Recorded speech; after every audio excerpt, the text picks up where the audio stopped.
following is a presentation of Main Street Media, your source for news, sports, and information on Main Street in Middle Tennessee.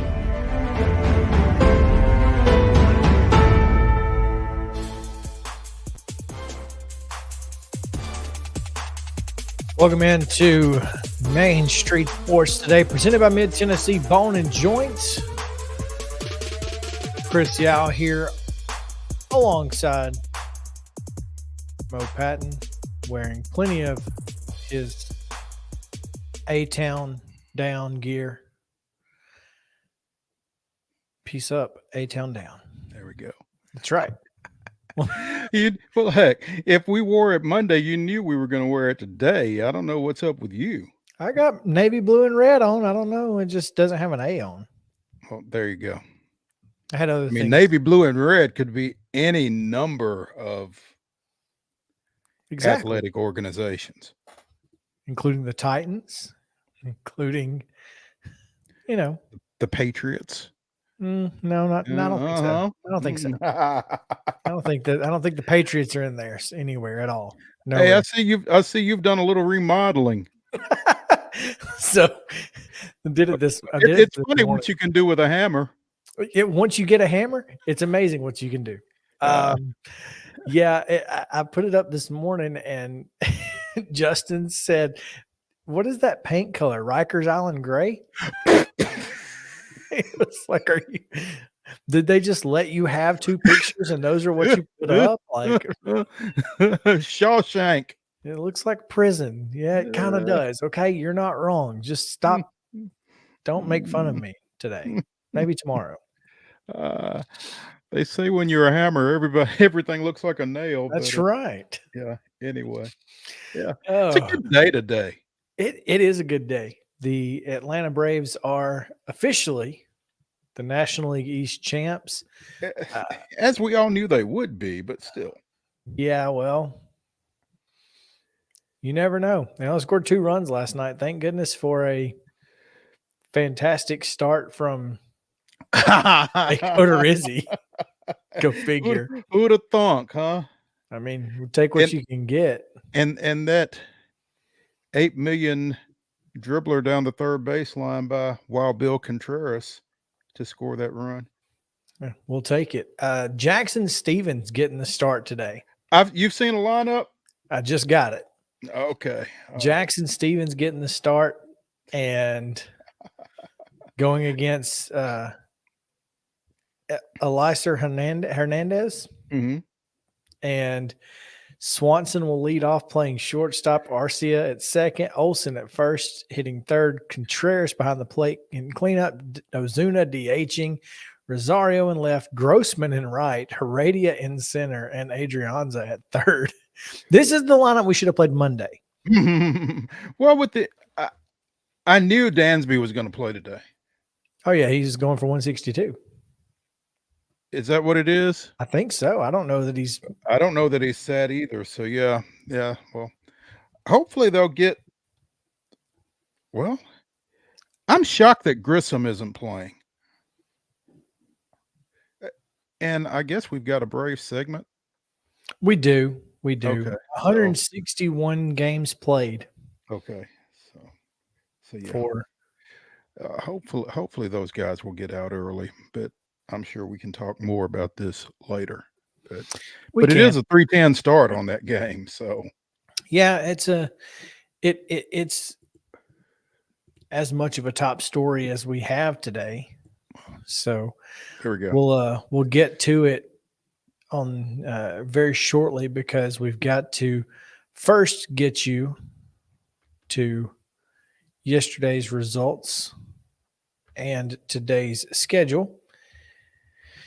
And we'll do that in just a moment, I guess, maybe, if I can get to it on today's rundown. Let's see.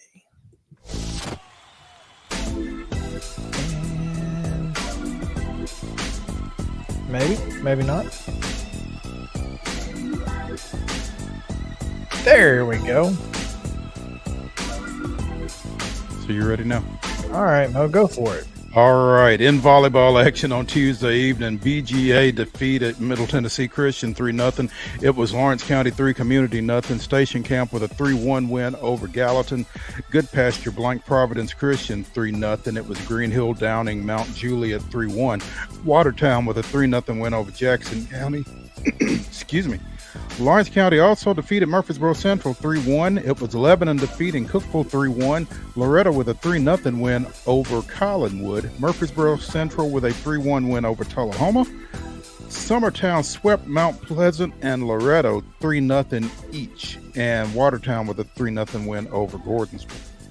Girls soccer action, Franklin Down Centennial 4-3. And Father Ryan 5-1 winners over Ensworth. It was Greenbrier 7, STEM Academy nothing. Liberty Creek 3-1 winners over Sycamore. Lipscomb Academy victorious over Brentwood Academy 4-1. Page 2-1 winners over BGA. Nolensville shutting out Shelbyville 3-0. Station Camp 7-1 over Beach. Independence with a shutout win over Warren County 8-0. Watertown 9-1 winners over York Institute, and Hendersonville victorious over White House 5-1. In high school girls golf action on Tuesday in Sevierville, Summertown's girls, as we mentioned, I believe, won their 5th straight Class A team championship, finishing 12 strokes over par at 290 for the 2 days. Carly Campbell shot an 8 under to finish second in a one-hole playoff with eventual champion Sophie Linder of Gordonsville, who I believe won her 4th straight. On the boys' side, Summertown's team placed 7th, but Cole Campbell shot a 3 under for the 2 days to win the Class A state championship. So congratulations to all those folks down in Summertown. They are really getting used to this. Professional baseball action on Tuesday. The Cardinals defeated Pittsburgh 8-7 in 10 innings. The Reds downed the Chicago Cubs 3-2. The Brewers defeated Arizona 3-0. The Mets swept a doubleheader from the Nationals 4-2 and 8-0. But it didn't matter what the Mets did, because down in Miami, the Atlanta Braves defeated the Marlins 2-1 to clinch the NL East Division Championship for the 5th straight year. Excuse me. Just like we knew they would, because every year Summertown wins the girls golf, the Braves win the NL East. There we go. There we go. Both won it 5 consecutive. There we go. Just like ham and eggs, right? Yeah. Exactly. Summertown girls golf and Atlanta Braves baseball. There we go. I like it. Today's schedule very short. Green Hill takes on Lebanon in high school volleyball at 6 o'clock. And girls soccer, Spring Hill is at Lincoln County. That's a 6:30 first touch. And then pro baseball, 3:05 first pitch. Cardinals at Pirates, 3:10 first pitch. Diamondbacks at Milwaukee. Cubs at Cincinnati. And the Bravos finish off their regular season. There we go. In Miami. 3:10 starts as well. We haven't, first of all, that's your rundown, so we'll get that out of the way. Yeah. But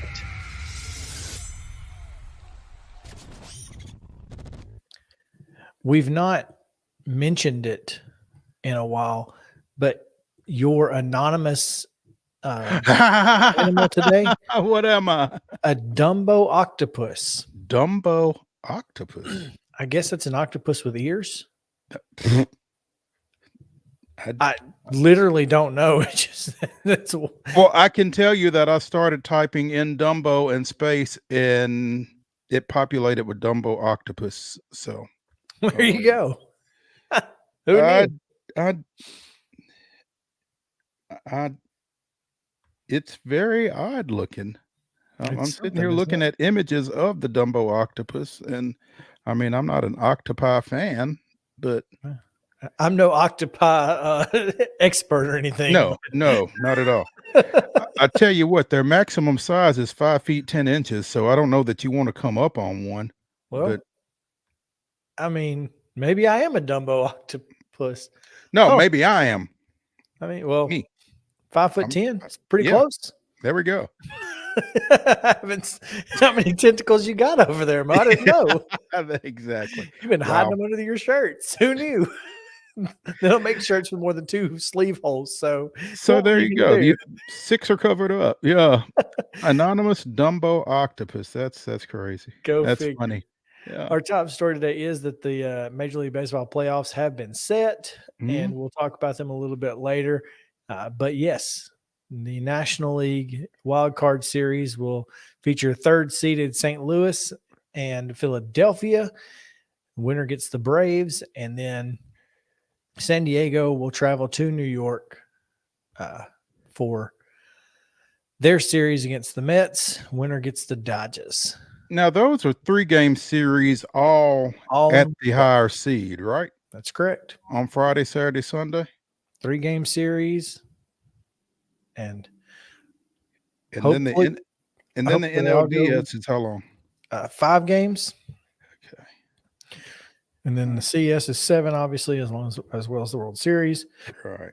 Okay. And so, all right. All I know is if the Braves have to play St. Louis, I hope they don't pitch Mike Fulton-Evans. I think that would be a good idea, all things considered. Yeah.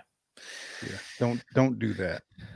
Well, I would try to get us out of a break here, but my computer is frozen. Oh. So that's unfortunate. We're stuck here, huh? We kind of are. And, honestly, I'm okay with it, sort of. If you see Heather down there, if you want to hover over her video and hit add to stream, we just bring Heather. You don't have her? No, I don't have her. Buddy, I don't have anything. My computer is completely frozen. I can hear you.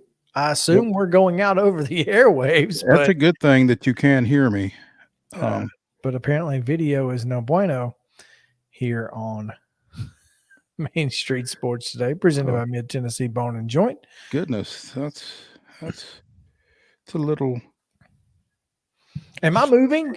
Like, can you see? Yes, I can. I can see you moving. Well, I can't now because I'm the only thing on the screen, but I could see you moving. I could see you and I can hear you, but I don't see anybody else. And now I don't hear you. So I guess Chris is no longer with us. Hopefully I am going out here on Main Street Sports Today. This is problematic because Chris is pretty much calling the shots and pushing all the buttons and making everything work. He's back up on the screen now. Chris, are you there? Can you hear me? We're going to try to take that break now, Mo. Okay. We're going to come back with Heather Williams on the other side of it. Okay. So y'all stick around here on I just got a text. Heather's here. So yeah, she's here. I see her. Okay, good. I couldn't get to her until now. So we're going to take this quick break. When we come back, Heather Williams on the other side of it. Good. This is Chris Yao with Main Street Sports Today. Every show, Mo Patton and I welcome friends from all across the sports landscape, from high school coaches and reporters to national, college, and pro sports personalities. You never know who might stop by for a chat. AP Tennessee sports editor, 3-time Tennessee Sports Writer of the Year 2020 TSWA Hall of Famer. She covers the Titans, the Predators, the Grizzlies, college football, and hoops. Please make welcome Teresa Walker. Former University of Tennessee, former Team USA Olympian, ex-Cy Young Award winner, R.A. Dickey. R.A., did I miss anything? Man, that was sweet. Yeah, I need to listen to that before I go to bed every night. That was nice. Has 5 sports Emmys. That's not bad for the other guy in Wham, Ryan McGee. The other guy in Wham married the best looking girl, Bananarama. So the other guy in Wham had a pretty good life. From preps to pros, we're taking on the sports topics you care about. Tune in across Main Street Media social platforms at 2 p.m. or on demand on your podcast distribution platform of choice.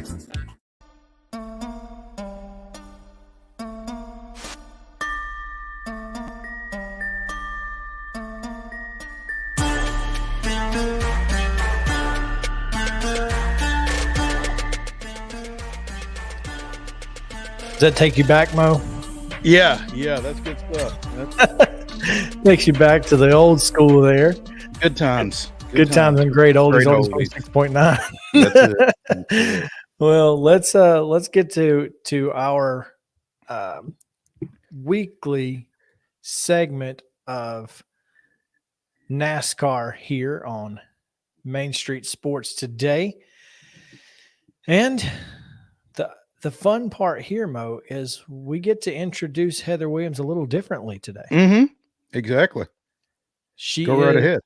The first place winner of the Tennessee Association of Broadcaster Award for Best Sports Coverage for its Bristol baby. How about that, Heather Williams? What's going on, Heather? What's going on, guys? How about that? It was a lot of fun. First time for that award, brand new award that they're doing by the TAB. And what I thought was cool about the thing is that in small market and large market, 2 female sportscasters swept best sports coverage. So little female power here, and I was excited for that. Well, congratulations to you. Well deserved. I know a little bit about the road that you've traveled in your electronic sports journalism, and perseverance has had a lot to do with it. And so it's great to see you recognized in such a manner. And it's great to have you with us here on Main Street Sports today. So we appreciate that. Well, yeah, Mo, you and I, we go way back, and both of us have had our challenges, but we both ended up in better places and in good situations now. So, I mean, that's what it's all about. Sometimes the journey is worth it. Yeah, that. So, NASCAR playoffs continue. Can we say finally, Mo? We can. Finally. We can. Yes. A playoff driver gets a win. Who knew? Who even knew it was possible? I didn't know they could do that. Yeah. I didn't know it was allowed. Well, at Talladega, anything's possible, right? So, right. I mean, it's going to happen somewhere. That was the place because that's the wild card. And you actually saw a lot of those playoff drivers running up front. I mean, second place was Ryan Blaney, my pick last week, by the way. So close. Another second for me. But, yeah, I mean, I would say now that we're getting down to the nitty gritty of the playoffs, that we will probably see more playoff drivers win, because it becomes more imperative with every race that comes by to get a win, to advance to the next round, and especially in the third round, you're almost going to need to win or be very lucky to advance to the championship 4. So yeah, I expect more of that coming forward. Well, like you said, Talladega is a complete wild card. You never know what's going to happen. But boy, did Chase Elliott not have a fantastic finish to that thing. Those final 2 laps were, I mean, just pure perfection from the 9 team. Well, he was in a really good situation, right? I mean, I saw Ryan up front, and I was like, "Oh, that's my pick." And I was like, "No, up front's not where you want to be 2 laps ago in Talladega," because that guy never wins. It's always somebody in the position that Chase was in, and the traffic. And then we talked about it this last week. Being able to pick those lanes and see those lanes move and ride that traffic to the front. And you're right. He played that to perfection and got up front. That sounds a little bit like the Mets and Braves. First place isn't where you want to be coming down the stretch. So, by the way, I want to know where my Royals play in the first round of the playoffs. Yeah, about that. Oh yeah. Yeah. Sorry, bad Heather. News. We've got bad news and worse news. Which one? I mean, we don't want to be the ones to tell you, but so coming out of Talladega, we've talked a lot about Trackhouse this season, and they've got two drivers in the top 8 coming down the stretch here. Ross Chastain is number 3 in points, and Daniel Suarez is number 7. So Trackhouse looking pretty good here in the late stages. Yeah, and in a good position for them, right? Because their best tracks as an organization are the road courses. So we're going to the Roval, which is mostly road course, and a little bit of the Charlotte Roval or oval part. And you would expect Trackhouse to come out and perform really well this weekend. So if they could just kind of hold serve, I would expect both of their drivers. I think Ross is in a really good position. Daniel, he's got to avoid one of those guys behind them passing them, and because it's pretty tight between 7, 8, 9, and 10 in the standings. So, but his best racetracks are definitely the road courses. So they're in a good position. I think if you were going to make me pick the top 8, I would have both of those drivers in the top 8 coming out of Charlotte. speaking with Heather Williams from WCYB TV in Bristol here on Main Street Sports Today, presented by Mid-Tennessee Bone and Joint, talking a little NASCAR as we do with her every Wednesday. Heather, I'm looking at an article on Yahoo Sports from a couple of days ago regarding the playoff chase, and it's mentioning Hendrick Motorsports has an appeal that's going to be heard or has been heard. You can update us regarding a 25-point penalty for William Byron from a couple of weeks ago. And right now he's sitting 10th and on the outside looking in. But if he gets his points back, then he would come up, and Chase Briscoe is out. Has there been any further determination regarding that situation, or do you know what that situation was?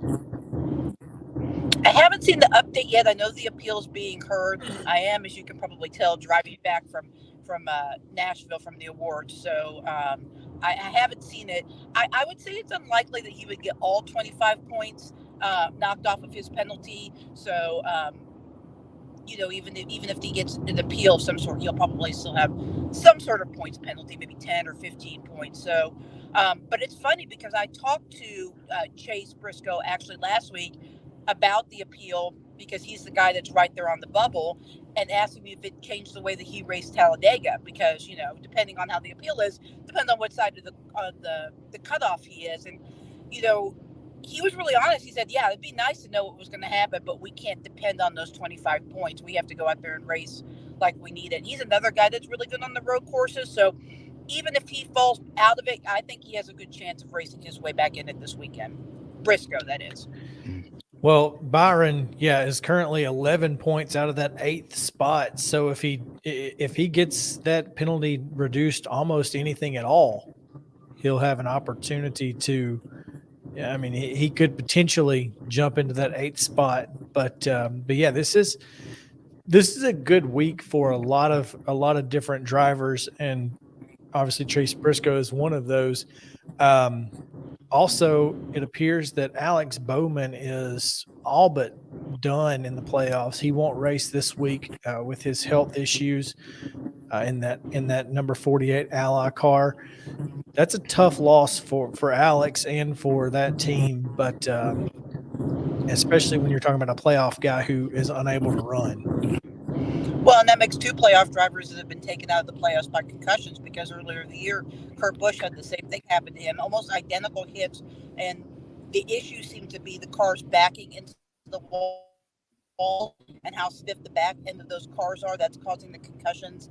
NASCAR is doing a crash test this week to try to figure out some ways to fix that, to loosen up the cars, for the car to take more of the energy when it hits the wall, and take less of that off the drivers. So we should know some more information by this weekend in Charlotte as to how that went. The drivers are pretty worked up about this, and we've talked about it a little bit, but guys that don't normally speak out and speak up against NASCAR, like a Chase Elliott, is speaking out because, concussions, we all know those are serious business.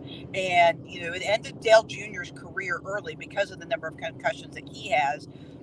And, guys the reason Carl Edwards stepped away, because I think he had probably more concussions than he led on to, and he didn't want to do any further damage. So this is a really big issue, an important issue in the sport. And I would look for some pretty significant changes to the car in the offseason because of it. Wow. Yeah, concussions are a big deal in every sport. Just ask Tua. I mean, it's huge right now, especially right this second. It's such a big conversation piece across all contact sports. So, don't just ask Tua, ask the guy that lost his job. Yeah, there's that guy too. Yeah.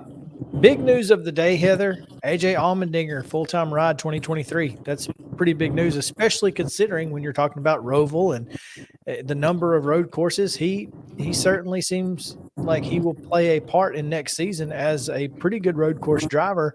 Getting a full-time ride, that's pretty big. Yeah, and I don't think that AJ gets enough credit for how good he is on other types of tracks too.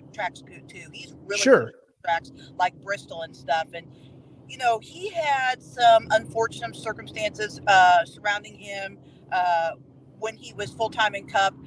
The first first go around for him.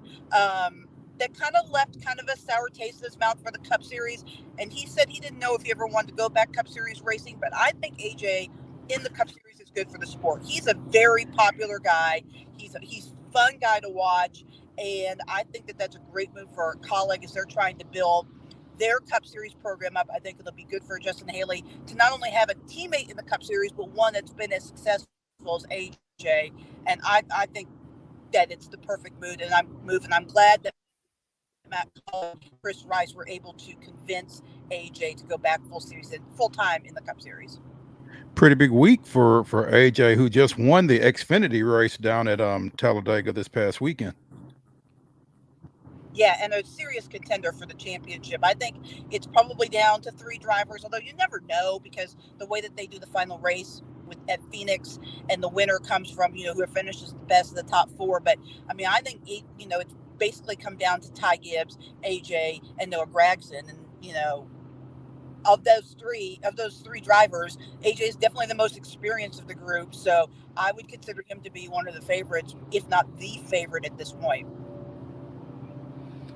And finally, before we let you go, yesterday, Haley Deegan announced she'll make her Xfinity debut in Las Vegas at the Alsco Uniforms 302 on the 15th.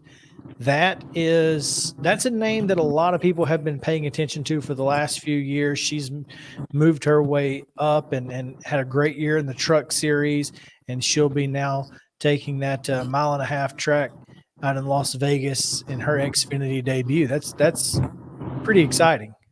Yeah, I think it'll be interesting to see what Haley can do. She's had a good season in the trucks, but she's struggled at certain types of racetracks.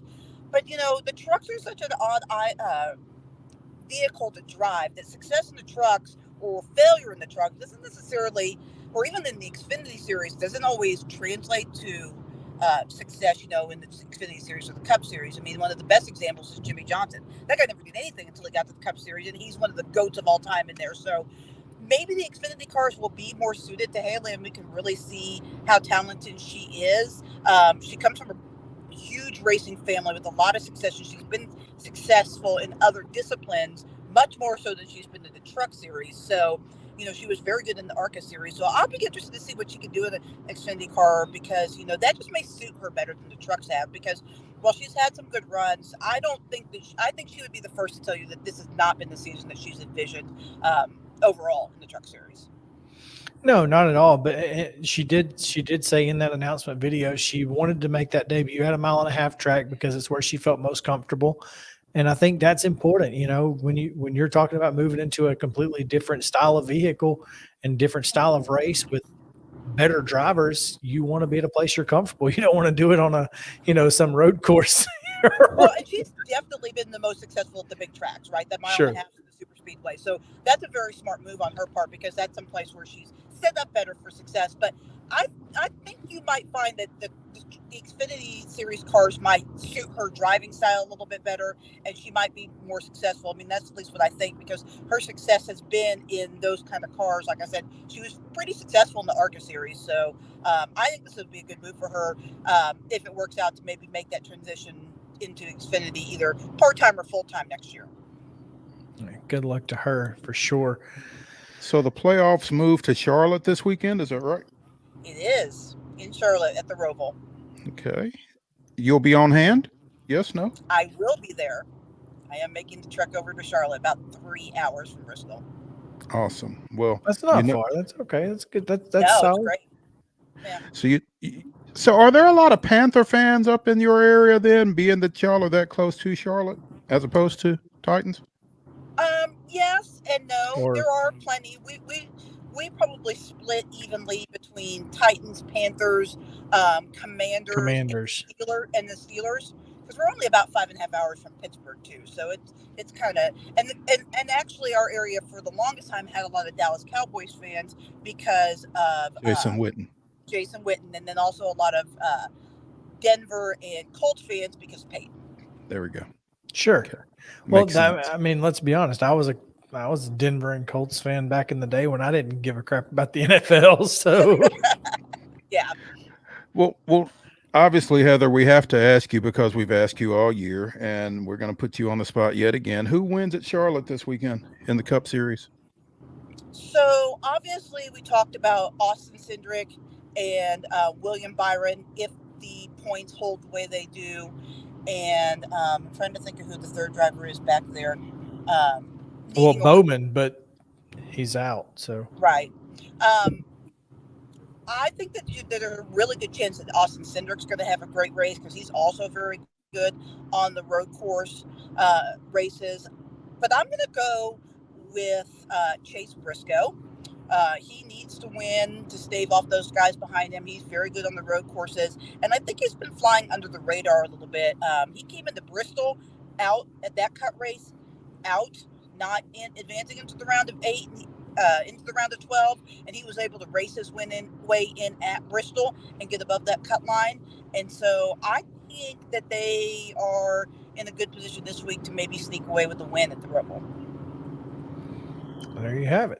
Chase Briscoe making his way into the next round via the auto qualifier. We'll take that.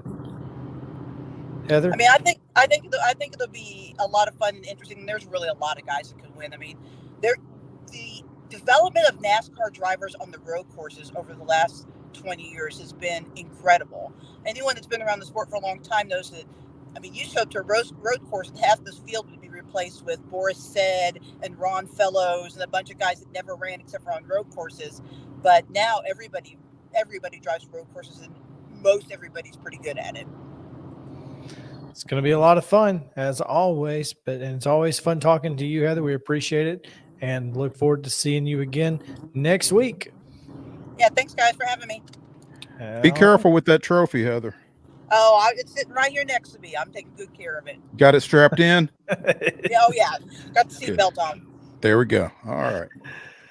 All right. We're going to take a quick break, Mo, and when we come back, we will get into a couple other things. We've got I've got some things I would like to get your thoughts on. So my thoughts? Yeah, okay. I'm curious. I got some things I'm curious to get your thoughts on. So we'll get to that here in just a few minutes. So you guys stick around with us here on Main Street Sports Today, presented by Mid-Tennessee Bone and Joint. We'll be right back after these messages from our fine sponsors.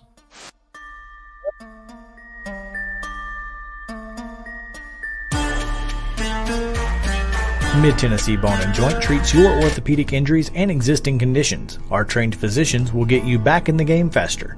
Contact us at 931-381-2663 or www.mtbj.net.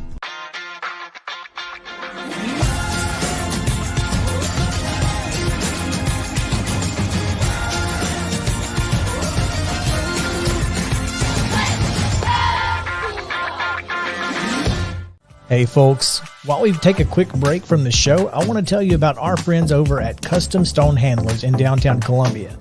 Ed Rich and his team at Custom Stone Handlers believe in leadership. And outside of the military, our greatest leader building platform is sports. Custom Stone Handlers proudly encourages young people to get in the game. You can contact them today at 931-490-4990 or visit CustomStonehandlers.com. Jones & Lang Sporting Goods here in Columbia has been outfitting teams, officials, and anybody else from T-ball to college for 50-plus years. Be sure and check them out at 931-388-8060 or online at jonesandlang.com. Jones & Lang Sporting Goods, the look of a winner. Zion Christian Academy, ZionEagles.org or 931-388-5731. You can schedule your appointment. Go tour their campus. It is beautiful over there, and you're definitely going to want to see it. Again, it's ZionEagles.org. Give them a call, 931-388-5731, and schedule your tour today. A game without a crowd is just a scrimmage. A performance without an audience is just a rehearsal. Without your presence, high school sports and the performing arts aren't possible. Ensure that these essential extracurricular activities continue to enrich the lives of students in Tennessee. Purchase a ticket to your local high school's game or performance. This message presented by the TSSAA. Mid-Tennessee Bone & Joint has been the official sports medicine provider for Murray County Schools for more than 40 years. We specialize in orthopedic injuries, and our Ortho Quick walk-in service lets you bypass the ER. Visit us online at www.mtbj.net.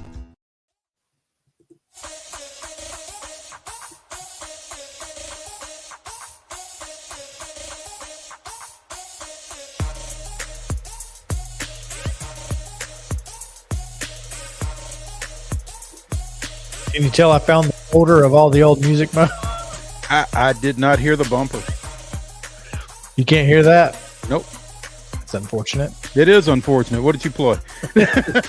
It's just more of the old stuff. Back when the old stuff was new. So you found the old stuff finally. Yeah, I found the whole folder. So well, when I get back in the studio, I'll be able to hear it, I guess. But, well, let's hope. Maybe. Oh, let's hope. So I got some questions I want to get your thoughts on. Talk to me. Number one, because we're going to talk to Joe Rexrode later, and maybe he can shed some light on this, and maybe you can tell me if it's a dumb question and I shouldn't ask it. So I'm going to get your opinion first so that I don't make a fool of myself with Joe. I understand that Hendon Hooker is 25 years old. But what makes him a worse option than Will Levis or Anthony Richardson for an NFL team? So NFL teams are having a tough time with his advanced age? That's what I'm being told on Twitter.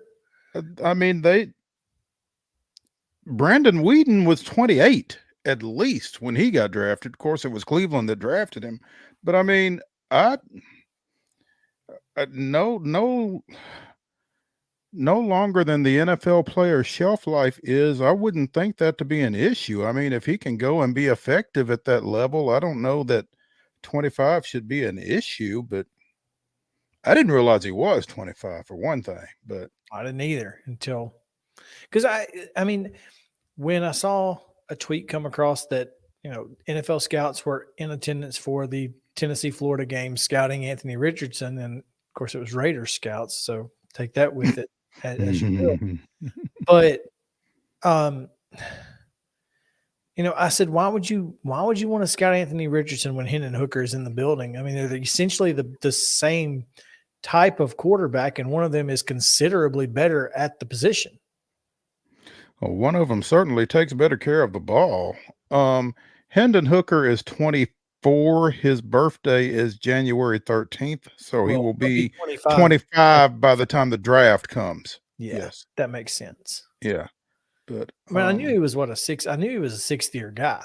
I was aware of that. Well, I mean, there's a lot of those out there. Thank you, COVID. Yeah, no, absolutely. So, I mean, if that's an issue, then shoot, there may not be a draft. I mean, but you look at the top 100 ranked prospects, and I did that earlier today. There are only 3 quarterbacks in the top 100. Wow. Okay. And Will Levis is the 3rd one. There is a lot. Will Levis is suddenly getting to be pretty polarizing at quarterback. And, I've not had a chance to see him this year. But I've had a chance. I chose not to. No, well, I've not taken the opportunity to see him. But it seems like, for all of the positive buzz that he had coming into the season, I think some of the shine has worn off on him a little bit. So who are the 3 quarterbacks in the top 100? Bryce, Stroud, and Levis. Okay. So there's 97 players at other positions better than Hooker then. Apparently. Now I'm just reading off of this Todd McShay story that strike one. Okay, but the only thing out there. I mean, Will Levis, number 7 overall. Will Levis is the 7th best prospect. And I 7th best overall. Okay. I'm not a Todd McShay fan to start with, so CBSSports.com, and I don't know when this mock is from. Let's see. Oh, earlier today by Chris Trapasso, whoever that is, has Stroud 1, Levis 2, Young 4. Okay. So Anthony Richardson 11.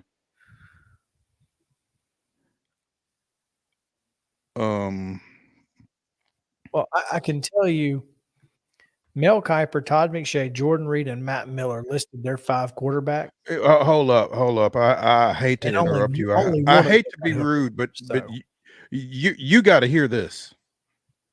This CBSSports.com mock from 7 hours ago has the 4th quarterback going in the first round at number 29, DJU. Yeah, look, I asked this question yesterday. I think he's turned a corner. But you think he's better than Hooker? I think he has a better opportunity to play quarterback in the NFL because of the style of offense he plays currently at Clemson. Now, is he more talented than Hendon Hooker? I don't think so. But I think part of what makes Hooker so effective is the hurry up, the no huddle, I think, and his skill set, and decision making obviously is part of that. But I do think the offensive style is also part of his success. And I think a lot of people are mistaking, some of his success as being part of the systematic. Mm-hmm. Yeah. Uiagalelei is still a bit raw, but he looks significantly more poised in 2022 than at any other point in his Clemson career. Given his size, arm, and athleticism, he has all pro upside. So, well, Jordan Reed has Hendon Hooker his 5th best quarterback. He also has Anthony Richardson as his 3rd best quarterback. So take that, however you'd like. Well, every one of them. The trend seems to be trending against our thoughts, basically. And Anthony Richardson apparently is the 3rd or 4th or 5th best quarterback in college football coming out. That's tough to believe. What's crazy about this is, again, Richardson, CBS Sports is mocking to go at 11 to the Giants. Don't they have a young quarterback? I'm here to tell you, Daniel Jones under Brian Daboll may have a future. He may. I mean, he's not going to be a guy that wins a lot of football games, but with Brian Daboll's ability to help him protect the football, it seems like he might actually be able to be a productive NFL quarterback. I'm going to tell you, man, I mean, in that season opener here against the Titans, he looked a lot better than I would have anticipated. Well, I mean, when he wasn't laying on his back or running for his life, yeah. I mean, the only mistakes he made were because of the Titans' defensive line. It had nothing to do with, his decision making. He didn't make any boneheaded plays. So yeah, I don't know. And the Giants did draft somebody, didn't they? A quarterback last year? I think so. That I'm not sure. I don't know. Maybe not. Looks like everybody has got them taking a quarterback in 2023, and everybody has them taking a different quarterback. MSN has Will Levis. Giants Wire has Anthony Richardson, and someone else has Cameron Ward. The only two quarterbacks on their roster right now are Daniel Jones and Tyrod Taylor. So, well, I guess I could see him go, but that was really my question was, is it, and maybe Joe can give us some different insight to this, because it just doesn't make a lot of sense to me that, wouldn't you want a more mature quarterback if you're looking for somebody to come in and take over immediately? I mean, I guess I just never thought of maturity as a negative in the National Football League. Aaron Rodgers didn't start until he was 27 because he sat behind Favre for so long. Mm-hmm. I mean, now obviously he's not going to have a Hall of Famer in front of him, to teach him for 2 years. But I say that, heck, I guess he could, but it just blew my mind that was the reasoning that I was hearing. Yeah, I mean, it's odd. It's an odd explanation, and to answer your original question, no, I don't think it's a stupid question, and I'd love to hear Joe's thoughts on it. So yeah, ask him. Finally, before we get out of here, going into baseball, Aaron Judge hit the 60-second home run. He's out of the lineup today. He's not gonna play. Thank God. I know a lot of college football fans are happy. It's funny. I was actually, had he not hit it yesterday, I was going to pull up a random video of him getting walked and being like, oh my gosh, we're being cut into right now. Yeah. But yeah, luckily not having it. But I guess congrats to him. AL record, Yankees record. Pretty big deal either way. It's a big deal. Has anybody had a better contract year in the history of Major League Baseball? No. Than Aaron Judge. That was, I mean, is he still the Triple Crown leader? Is he going to win that? I don't know how he sets up for that at this point.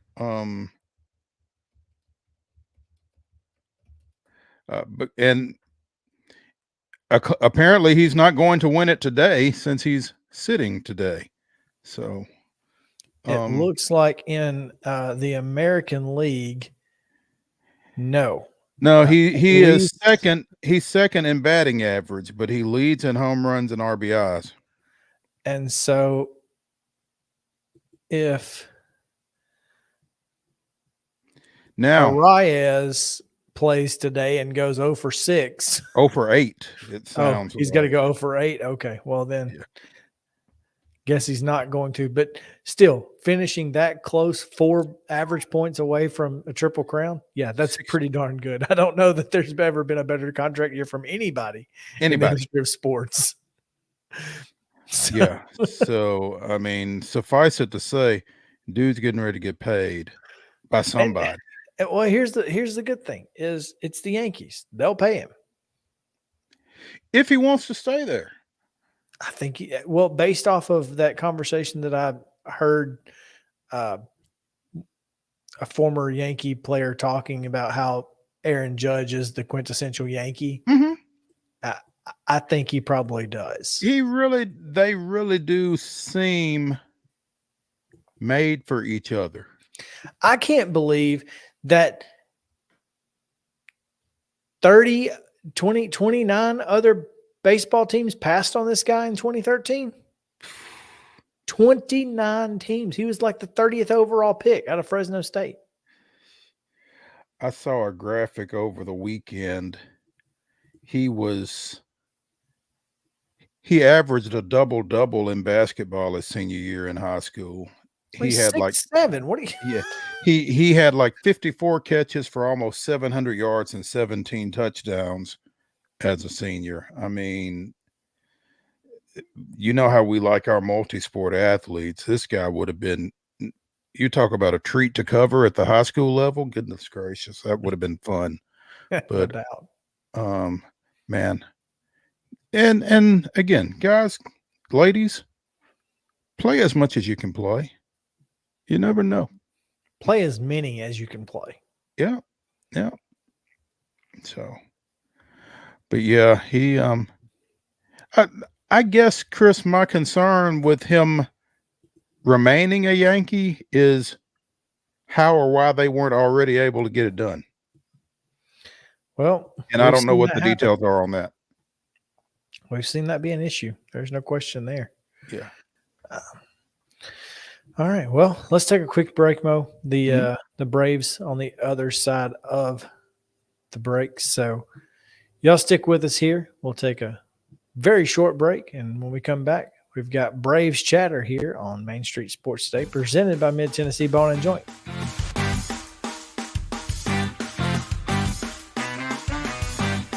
This is attorney Bart Durham, and this is me. I'm Aaliyah. Keeping in good physical condition is really important to me. But when I had a wreck with a tractor-trailer truck that hurt my legs so bad I couldn't work for almost a year, I knew I needed a lawyer that understood tractor-trailer cases. So I called Bart. Bart gets millions of dollars for his clients every year. At Bart Durham Injury Law, we've handled hundreds of tractor-trailer cases. My dad and I want to help. Give us a call at 615-242-9000.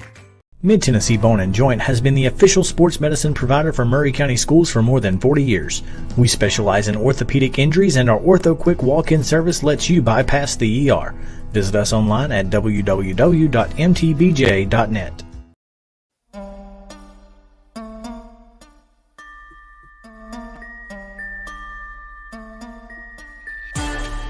Oh, welcome back in. It is time for some Braves chatter here on Main Street Sports Today, presented by Mid-Tennessee Bone and Joint.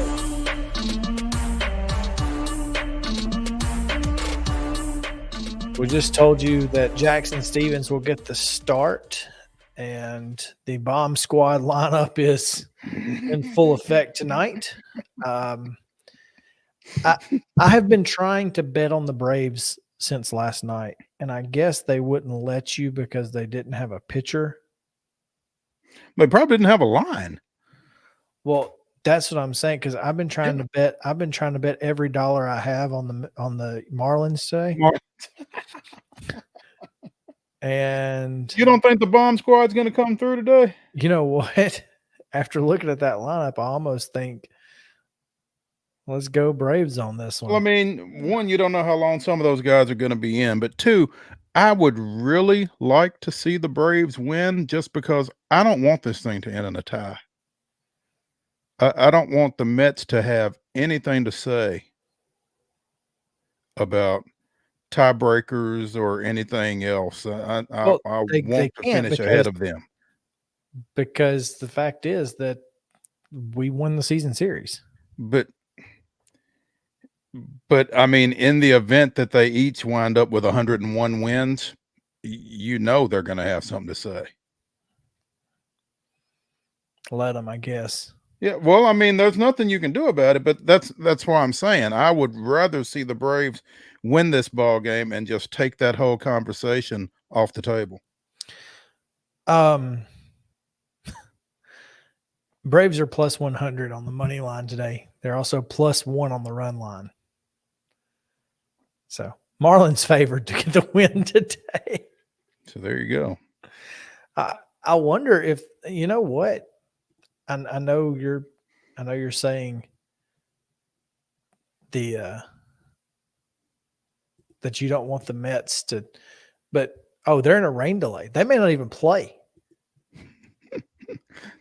They may not. I mean, it doesn't mean anything when it doesn't change anything. Interesting. They may not play. And boy, would that not be great for the Mets. Now, if you're the Padres, are you saying, no, y'all got to play? Y'all got to play. Yeah. Who were they supposed to throw today? Do we know? Their lineup has Williams. They were throwing Trevor Williams, who wasn't going to be a factor in the wild card anyway. No. But man, them having, I mean, they got to throw their big guns in the wild card, right? I think they do exactly what I talked about the Braves doing. I think they throw, you throw Bassett out there or Carrasco in game 1 and hope you can steal one. But the longer you hold DeGrom and Scherzer, the less likely you are to get them. Well, you're only going to get them once in the DS either way. So what does it matter if it's game 1 and 2 or 2 and 3? Right? So, I mean, again, if you can throw Carrasco, which I think he threw yesterday, so I don't think that's possible. But if you could get away with throwing one of your late rotation guys and somebody who's not DeGrom or Scherzer. Yeah, you throw one of those and try to steal game 1, and you've set yourself up into a really good situation to have, maybe you throw DeGrom or Scherzer in game 2, get out of there with in 2 games, you haven't thrown DeGrom or Scherzer, one of the two, and then you still have Bassett on top of that to go in game 1 and 2, and then you get either DeGrom or Scherzer back in game 3 and 4 back at home. Carrasco went 4 innings in the first game yesterday. That's right. They put a doubleheader. That hurt them. Mm-hmm. Well, they threw Taijuan Walker in the second game, who I think is pretty much their 4, 5. I think it's their 5 because Bassett's 3, Carrasco 4, Walker 5. I mean, if you take anything from which, and I know it's a little different because the Dodgers and Giants last year was an insane series. I mean, you really had to. The Dodgers had to do some crazy stuff because they weren't division champs. I mean, the Giants division champs. So the Dodgers were already playing from behind. And so it really screwed up their pitching, but I'll be interested to see how it works out. If I'm being honest, I'd love for the Mets to beat the Dodgers in the DS. You feel like if you can avoid playing the Dodgers, you're going to be better off. Well, and the familiarity you have with the Mets, I mean, it would mean something. And look, I'd like for them to get their chance. They called their shot. They talked trash. We're better than those guys. We're better than those guys. Okay. So you saw Seth Lugo's comments then? Yeah. Well, they're upset. I think they're just, saying the same things that maybe Spencer Strider said. They're trying to get that same type of momentum or there. And it just, I would love to see those guys again because, hey, keep talking.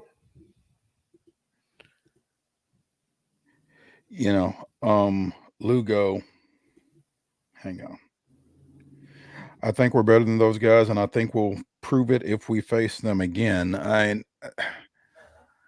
Sounds great, except you just had 3 opportunities to prove it this past weekend and went 0 for 3. A lot of folks saying the Braves are cheating. Well, if you ain't cheating, you ain't trying. I mean, if that's what it takes to get Dusty Baker to be our manager. We'll make that trade-off. Yeah. I think I would actually. But yeah, I'm excited about this division series because I think I would love to see the Cardinals. I think exercising that demon would be phenomenal, but I also would hate to see the Cardinals because, well, it's a demon. Well, and we've not exercised. And I mean, Pujols and Yachty and their swan song, and probably Wainwright as well. I don't think it's been announced, but They got some mojo going there. That is a little disturbing. But that's just one. Yachty's been trash all year. I'm gonna be honest with you. Offensively, terrible. I don't disagree with you, but those guys in the postseason, they're still the Cardinals now. I know. That's why they're still the Cardinals. Yeah, I don't want to mess with them. Would I rather see the Phillies? Sure. Do I think we're going to see the Phillies? No. But that's, personally, I would like to see the Cardinals to and beat the Cardinals just to, have a little bragging rights over some folks. Yep. Here in Middle Tennessee. That's all I'm saying. But anyway, let's take a break. We've scheduled to have Joe Rexrode. He's not joined us quite yet, but I'm sure he's because he didn't have a link. Oh, well, I have.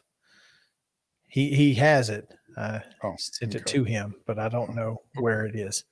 So I will try to resend him a link, and we will have Joe on the other side of the break. So stick around here. Main Street Sports Today, presented by Mid Tennessee Bone and Joint, is back right after these messages. Stick around. Mid Tennessee Bone and Joint treats your orthopedic injuries and existing conditions. Our trained physicians will get you back in the game faster. Contact us at 931-381-2663 or www.mtbj.net.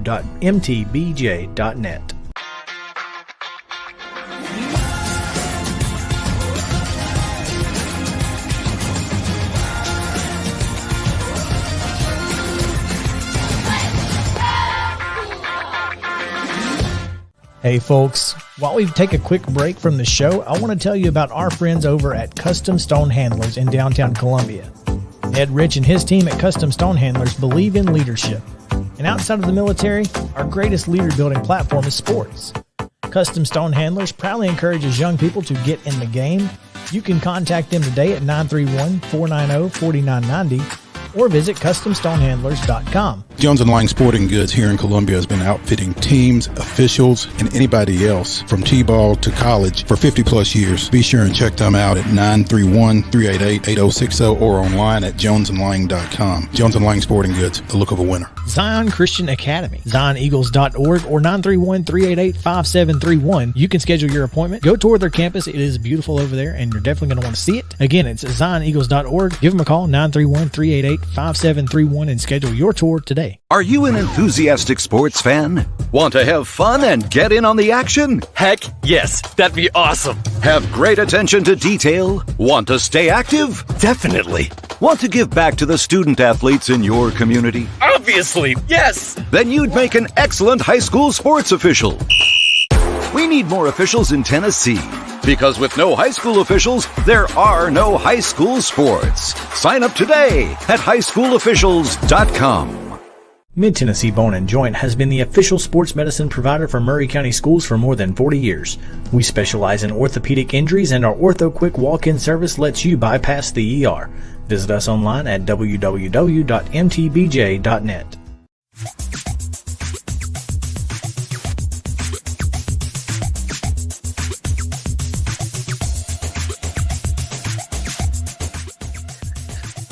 Welcome back into Main Street Sports Today, presented by Mid Tennessee Bone and Joint. Chris Yao here with Mo Patton on this Wild and Wacky Wednesday, October the 5th. Mo, before we get to Joe, why don't you tell us what happened this day in Braves history? Yeah, let's do that. October 5th, 1991, after 11 lead changes or ties down the stretch, Atlanta completed its famed worst-to-first drive and clinched the NL West with a 5-2 win over Houston, taking a 2-game lead over the Dodgers with 1 to play. The victory put the Braves at 94 and 67, an almost complete flip from their 65 and 97 finish in 1990. So, yeah, good catch there. Good times. Great oldies right there. Yeah, more of them. We got them. Yeah, let's welcome in Joe Rexrode. of the Athletic here on Main Street Sports Today. Joe, what's going on? Not much. How you guys doing? It's Wednesday, Yeah. Hump day. There you go. We're getting there. So where have you been? Where are you going, Joe? Well, I'm actually leaving Titans headquarters. So, been here for the media stuff here, and actually preparing to head down to the Bayou tomorrow. So, because it's just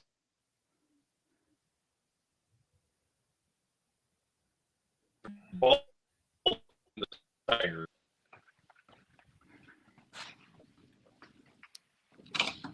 So headed down to. Yeah, we got you. We got you now. Yeah. So you're going in on Thursday.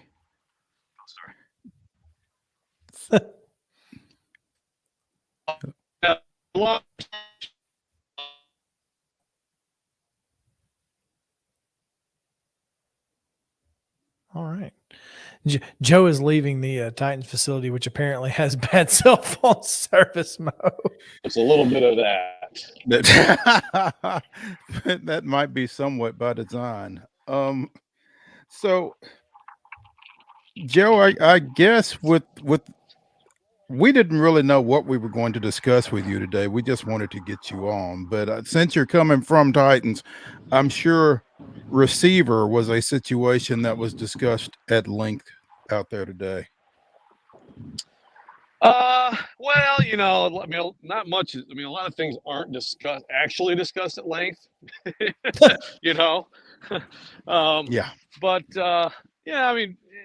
so it's for one thing, Mike Vrabel, of course, is never gonna shed any sort of light on like an actual health situation specifics, and then also, isn't big on. I mean, he has said this week, they got the guys. They got the guys they need to replace Traylon Burks, and we'll see if that's the case. It's not like Burks has done a ton, but you can see the talent and the potential for him in this offense, and now who knows when he'll be back. And Vrabel's not going to elaborate on, like whether Josh Gordon might be, a factor. Tannehill was asked about that, and I would say that his answer on that, I would call that maybe even a little bit like dismissive, actually, which kind of doesn't surprise me because so far there just hasn't been that much indication that he brings a lot, Everybody knows what he used to be as a player, but I don't think he's close to that now. So I think, if you really want to talk about best chance, for some compensation or to make up the loss, I think the other rookie, Kyle Phillips, needs to resume being a big part of this offense and keep himself healthy on the field. That I think has been that's a piece that is missing. Certainly, that obviously Chig's been kind of big in third downs. Ironically, didn't see that one coming, but they really don't have that third down guy that you feel like is going to make all of those big catches. And Kyle Phillips can be that guy because he's such a precise route runner. You know where he's going to be. You can throw timing routes to him. He's going to be big for this team, or has to be, if they're going to be successful throughout the rest of the year. Yeah, go back to the opener. Not only did he lead the team in targets and catches that day, but he was the guy Tannehill was looking for when they absolutely had to move the chains and, get into position to kick a winning field goal. I mean, the best pass of Tannehill's season was that, the little pass he dropped over the top into the hands of Phillips. So they have a good feel for each other. He can get open, and they need it because, look, they're just not gonna. The big plays just aren't there right now in this offense. So you at least have to have a little bit more consistency and being able to move the chains. Maybe you don't have as many empty, possessions in the second half like they've been having. Are you surprised NWI hasn't been any more involved in the passing game than he has, Joe? Yeah, Mo, and the thing is, I thought he had his best game against the Raiders. I don't remember what he had, but I think he had like 3 catches for 50. Nothing big, but he had a couple big, important catches.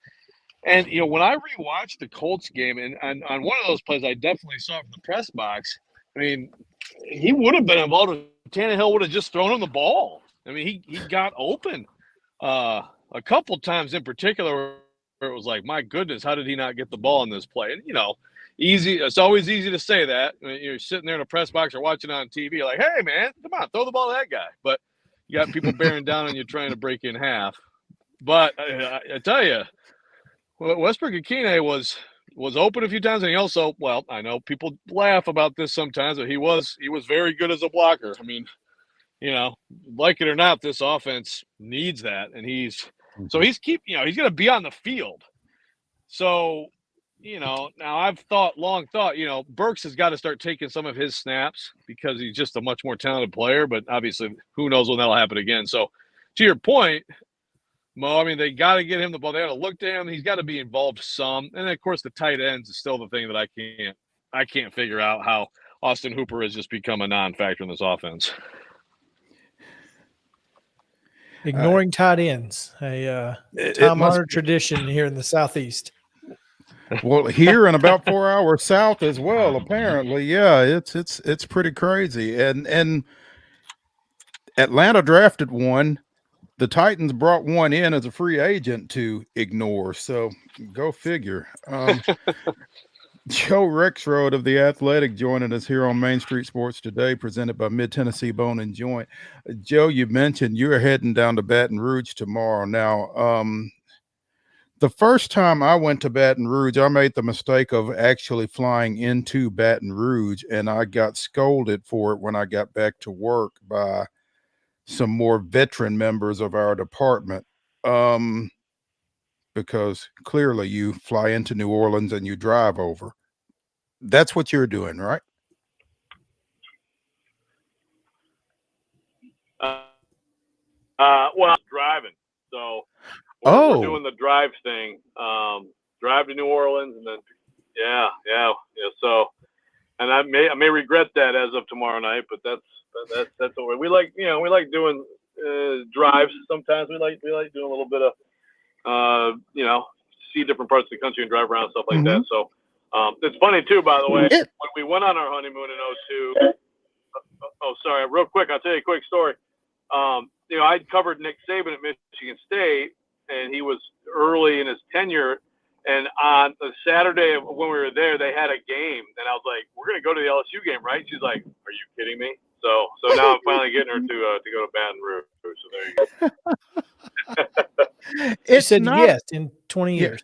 It's not a bad drive. I've actually made it a couple of times. It's not as bad as you think it is when you hear we're driving from Nashville to New Orleans. So it's certainly not undoable. But what are your thoughts about this Tennessee LSU game?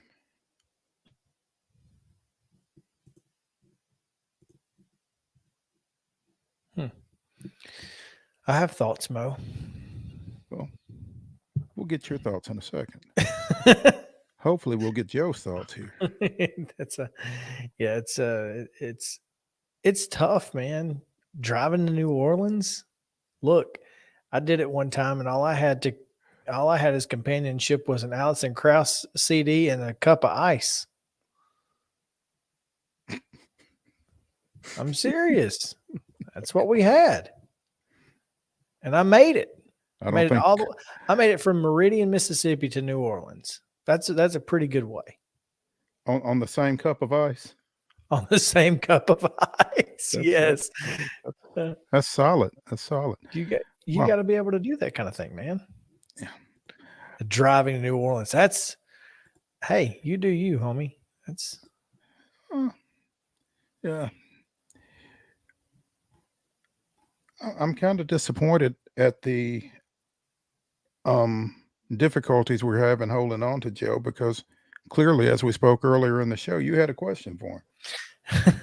Did, but we'll make it work. We'll make it work. We'll get to get back to Joe another time, hopefully, and we do have we do have more on this game coming up later in the week. We do indeed. We have Ron Higgins from that area. I don't remember what outlet it is that he's with, but a long time LSU media figure, and looking forward to getting some of his insight into particularly the LSU side of things on that game. So should be fun later this week. Yeah, absolutely. All right. Well, since we unfortunately will not have Joe, we can take a quick break and come back, Mo, with Wild and Wacky Wednesday. The weirdest and wildest from across everywhere, huh? Usually Florida. Stick around with us. We'll be right back.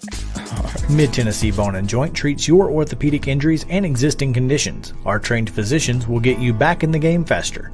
Contact us at 931-381-2663 or www.mtbj.net.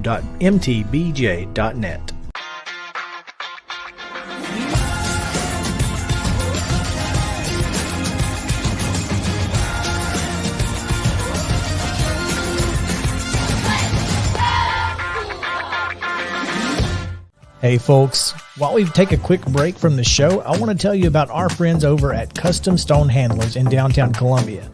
Ed Rich and his team at Custom Stone Handlers believe in leadership. And outside of the military, our greatest leader building platform is sports. Custom Stone Handlers proudly encourages young people to get in the game. You can contact them today at 931-490-4990 or visit CustomStonehandlers.com. Jones & Lang Sporting Goods here in Columbia has been outfitting teams, officials, and anybody else from T-ball to college for 50-plus years. Be sure and check them out at 931-388-8060 or online at jonesandlang.com. Jones & Lang Sporting Goods, the look of a winner. Zion Christian Academy, ZionEagles.org or 931-388-5731. You can schedule your appointment. Go tour their campus. It is beautiful over there, and you're definitely going to want to see it. Again, it's ZionEagles.org. Give them a call, 931-388-5731, and schedule your tour today. A game without a crowd is just a scrimmage. A performance without an audience is just a rehearsal. Without your presence, high school sports and the performing arts aren't possible. Ensure that these essential extracurricular activities continue to enrich the lives of students in Tennessee. Purchase a ticket to your local high school's game or performance. This message presented by the TSSAA. Mid-Tennessee Bone and Joint has been the official sports medicine provider for Murray County Schools for more than 40 years. We specialize in orthopedic injuries, and our Ortho Quick walk-in service lets you bypass the ER. Visit us online at www.mtbj.net.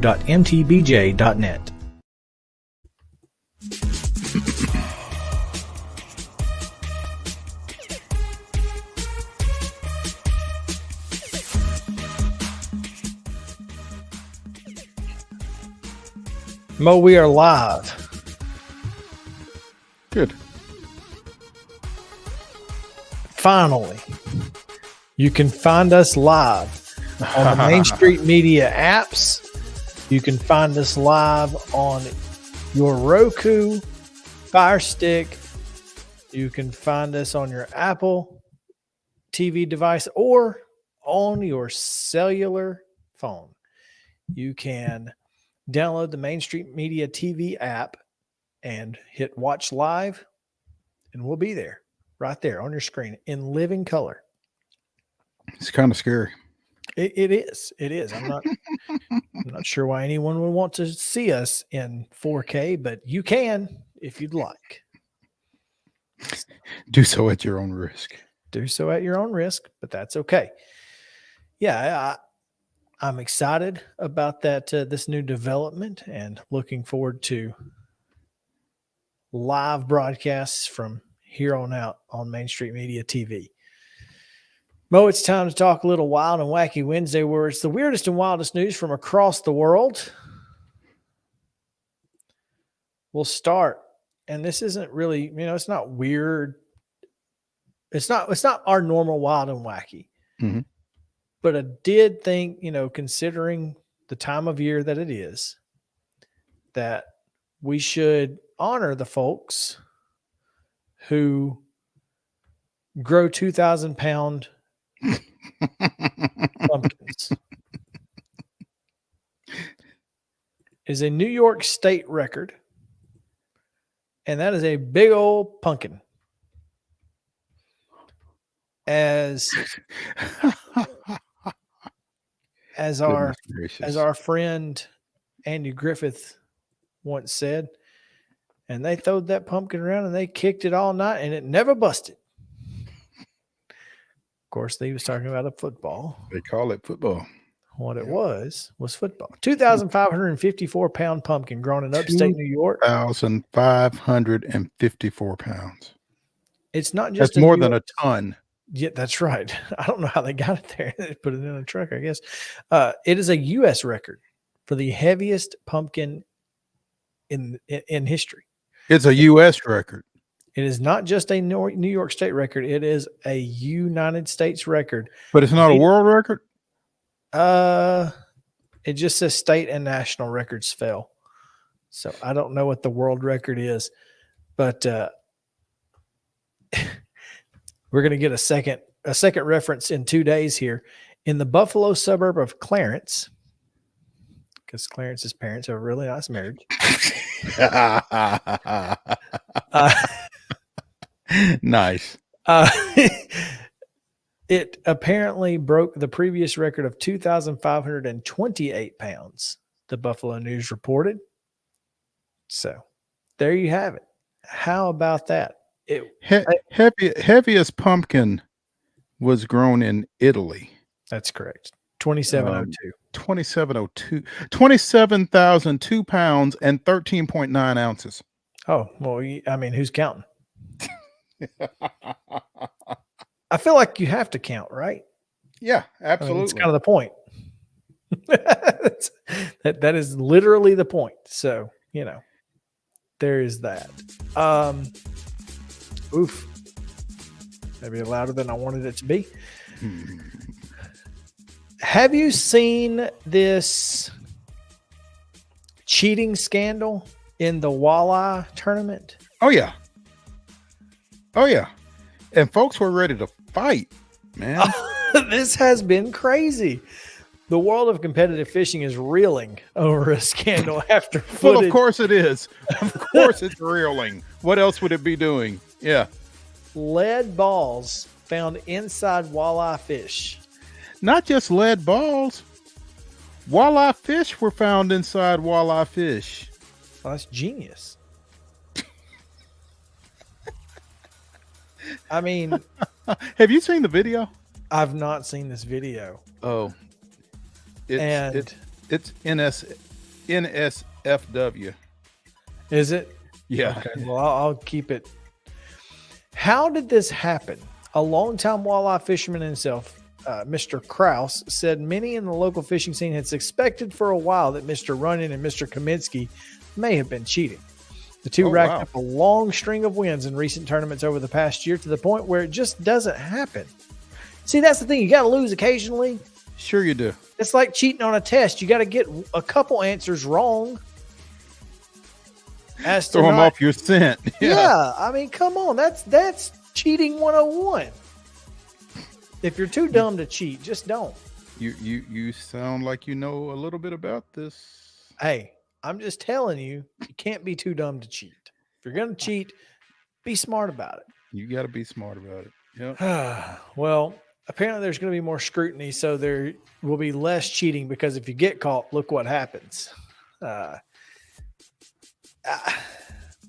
mean,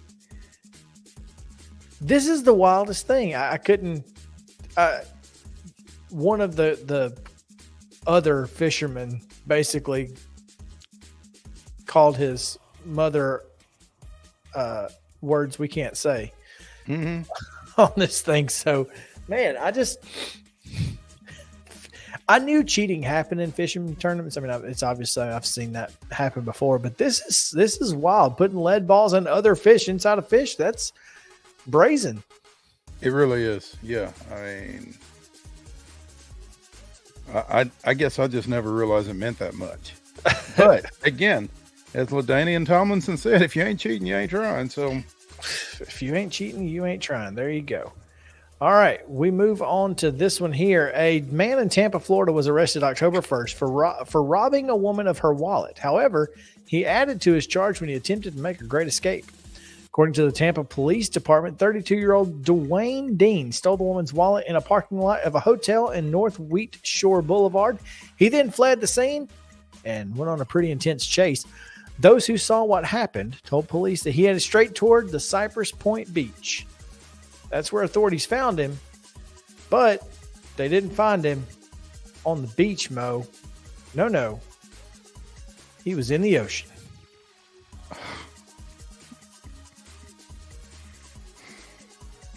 I mean, hey, it's international waters. I have escaped. I am seeking asylum with the sharks.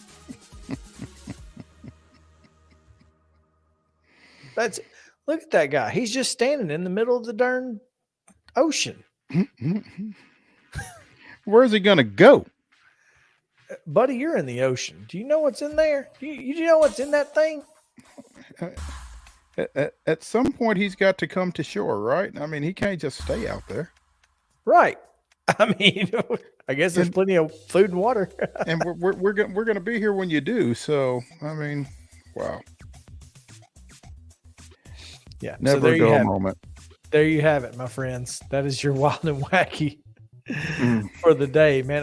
I just, some of these people just don't make sense. No, they just don't make sense. That's why we do this, though. That's why we have the Wild and Wacky Wednesday. And there's always plenty of stuff. And, you know, it just makes me feel better about myself. That's why we do it. Well, before we duck out, Dansby Swanson grounded out to short in his first and only at bat.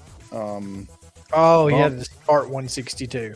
Yeah, Vaughn Grissom took over at shortstop in the bottom of the first. And so it's 0-0 through one full. Actually, it's 0-0 with 2 outs in the top of the second. So